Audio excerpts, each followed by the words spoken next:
क्या carbon electronegative element है या इलेक्ट्रोपॉजिटिव एलिमेंट है? ये डिपेंड करता है किस पे। इस चीज़ को समझने के लिए पहले हम देखेंगे इलेक्ट्रोनेगेटिविटी है क्या। इलेक्ट्रोनेगेटिविटी किसी एटम की टेंडेंसी है जब वो एक मॉलिक्यूल की फॉर्म में है, मतलब किसी से बॉन्डेड है। क्या tendency? To pull the shared pair of electrons more towards itself. जैसे सपोज कोई मॉलिक्यूल है जिसमें एटम ए और बी एक दूसरे से बॉन्डेड है।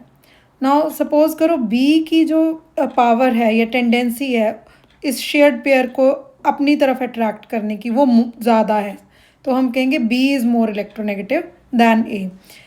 यही बी सपोज किसी और एलिमेंट से जुड़ा हुआ है इन अ मॉलिक्यूल एक्स से, और सपोज एक्स जो है उसकी टेंडेंसी ज़्यादा है इलेक्ट्रॉन्स को अपनी तरफ खींचने की, तो हम कहेंगे X is more electronegative than B.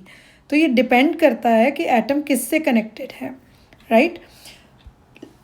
Polling ने एक स्केल डिज़ाइन किया इलेक्ट्रोनेगेटिविटी के लिए।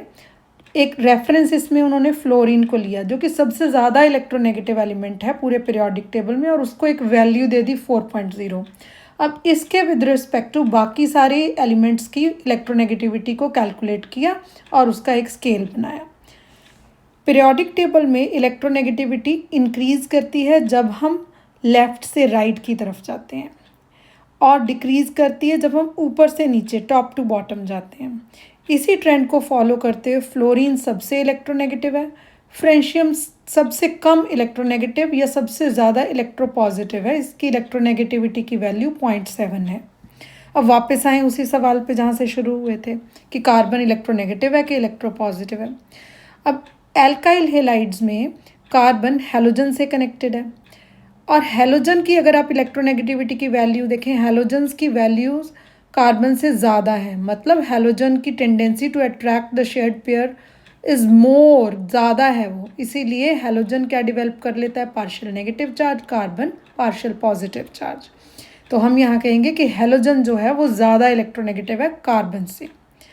अब इसी तरह से हम अगर ग्रिग्नार्ड्स रिएजेंट में देखें, यहाँ कार्बन डायरेक्टली किससे कनेक्टेड है? मैग्नीशियम से। मैग्नीशियम एक मेटल है, मेटल्स इलेक्ट्रॉन्स देती हैं, इनका लेने की टेंडेंसी नहीं होती। तो मैग्नीशियम के होने के कारण कार्बन इलेक्ट्रोनेगेटिव हो जाता है कि कार्बन की टेंडेंसी मैग्नीशियम से ज़्यादा है इलेक्ट्रॉन्स को खींचने की, तो यहाँ कार्बन इलेक्ट्रोनेगेटिव है ज़्यादा मैग्नीशियम के कंपैरिजन में, यहाँ इलेक्ट्रोपॉजिटिव है। सो कॉन्टेक्स्ट जिस बारे में बात कर रहे हैं उसको ध्यान में रखना बहुत ज़रूरी है, क्योंकि इलेक्ट्रोनेगेटिविटी कोई एब्सोल्यूट प्रॉपर्टी नहीं है, ये एक रिलेटिव प्रॉपर्टी है। Thank you.